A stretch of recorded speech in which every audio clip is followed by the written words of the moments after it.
sesibuk-sibuknya itu masih berpikir investasi. Saya boleh sibuk, nggak dapat semua hadis Nabi, tapi anak saya mesti mendapatkan yang luput dari saya. Saya boleh nggak mendapatkan semua Quran, tapi anak saya mesti ada yang jadi ahli Quran. Cara berpikirnya siapa yang akan menjadi kebanggaan di akhirat nanti? Di dunia itu semu dunia itu.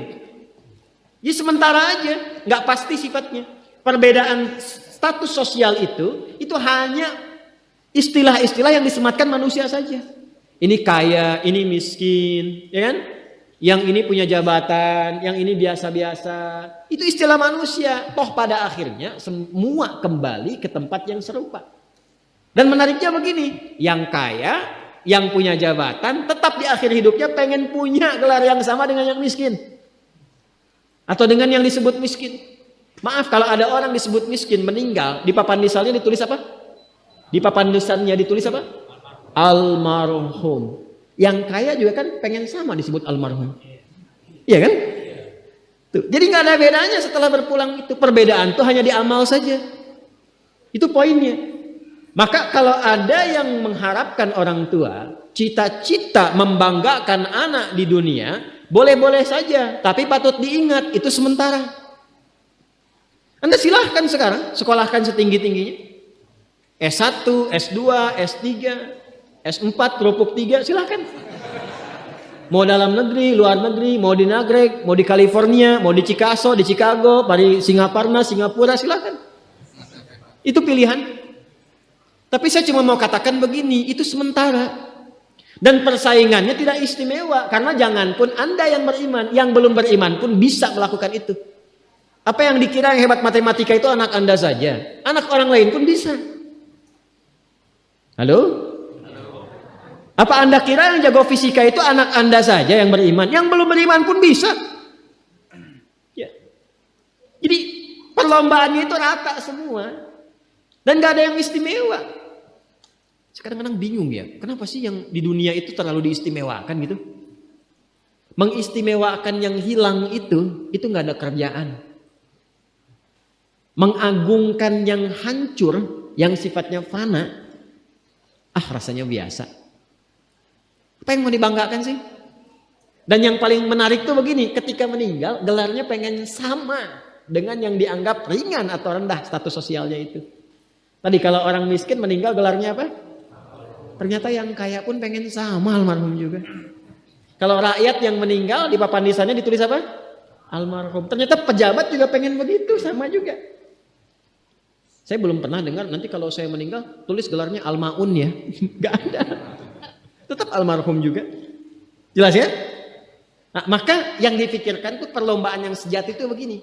Perlombaan yang sejati itu adalah perlombaan untuk kehidupan yang abadi yang gak fana lagi. Jadi kalau pada saat itu unggul selamanya karena gak ada kematian lagi setelah itu. Itu yang dimaksudkan hadis Nabi. Kalaulah ada dunia ini punya nilai walaupun itu hanya bagian dari satu sayap nyamuk saja, ya, tentu tidak akan pernah Allah memberikan itu semua kepada orang-orang yang ingkar kepadanya. Ya. Karena kalau diberikan nggak adil di situ. Ya. Karena itu sifatnya fana, ujian saja, pada akhirnya kembali. Nah, Abbas itu mampu membaca itu. Ini kehidupan sejak di zaman jahiliyah loh. Awas ya. Jadi risalah Islam itu membimbing pengikutnya, umatnya untuk berpikir lebih cerdas, ini visioner. Makanya jadi muslim itu mesti cerdas. Beriman itu membuat Anda lebih pintar. Saya tanya begini ya, maaf ya. Sekali lagi mohon maafkan saya kalau perumpamaan ini kurang menyenangkan. Kalau ada yang abadi dengan yang sementara, Anda pilih yang mana? Masa? Sholat itu untuk yang abadi atau yang sementara? Abadi. Baik. Mobil itu untuk yang abadi atau yang sementara? Pilih yang abadi apa sementara?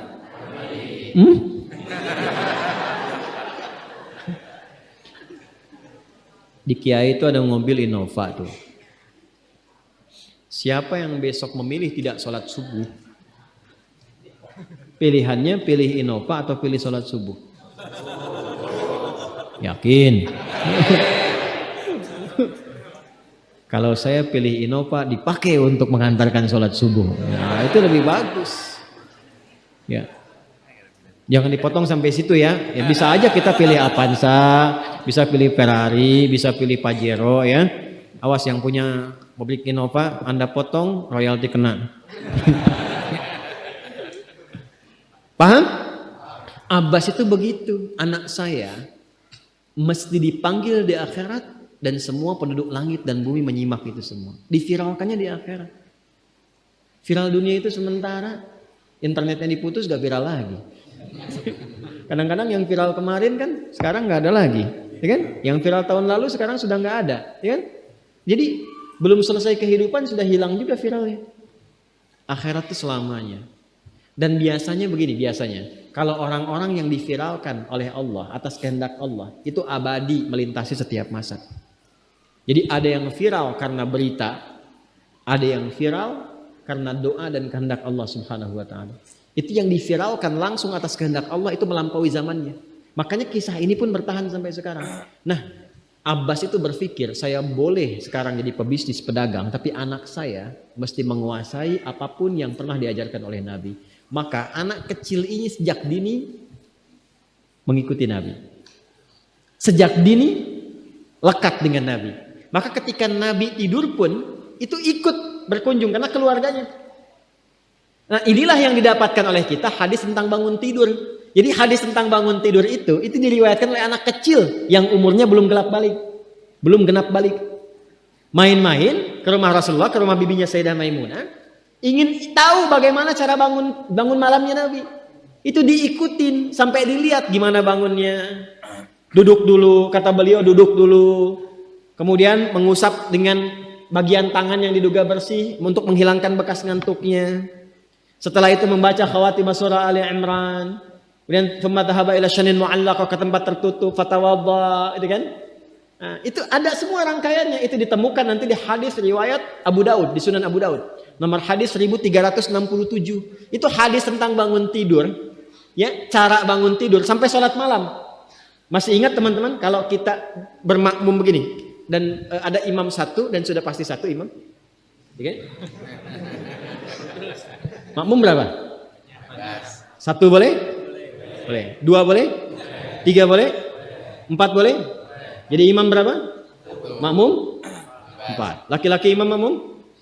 Imam, baik, bagus ya.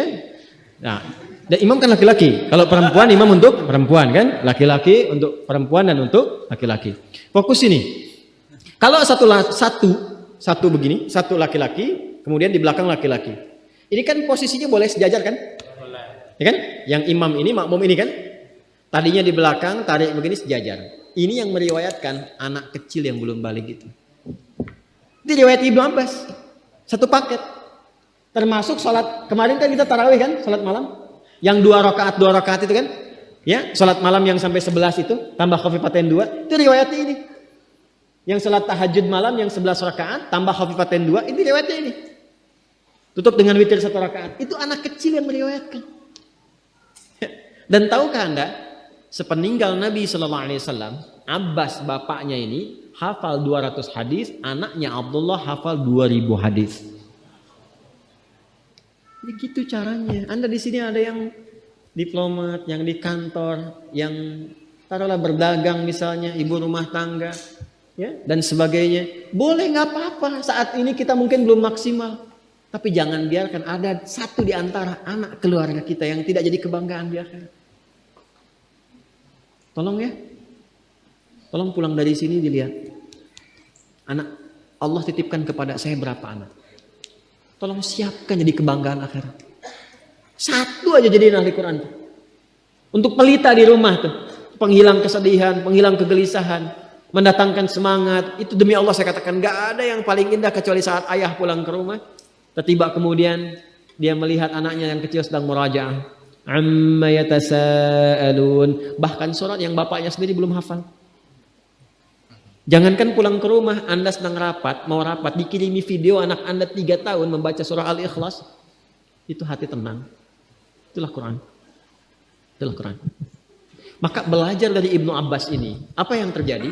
ketika orang tua mampu memfasilitasi anaknya demikian, sekalipun orang tuanya tidak mencapai apa yang diraih oleh anak, tapi orang tua mewarisi setiap pahala yang dihasilkan dari anak itu. Karena itulah setiap hadis yang diriwayatkan oleh Abdullah kecil ini, Ibnu Abbas, maka semua doa tersambung bukan hanya untuk beliau tapi juga untuk keluarganya, untuk orang tuanya. Karena itu kalimatnya bukan radhiyallahu taala anhu tapi anhuma, untuk Abdullah dan bapaknya.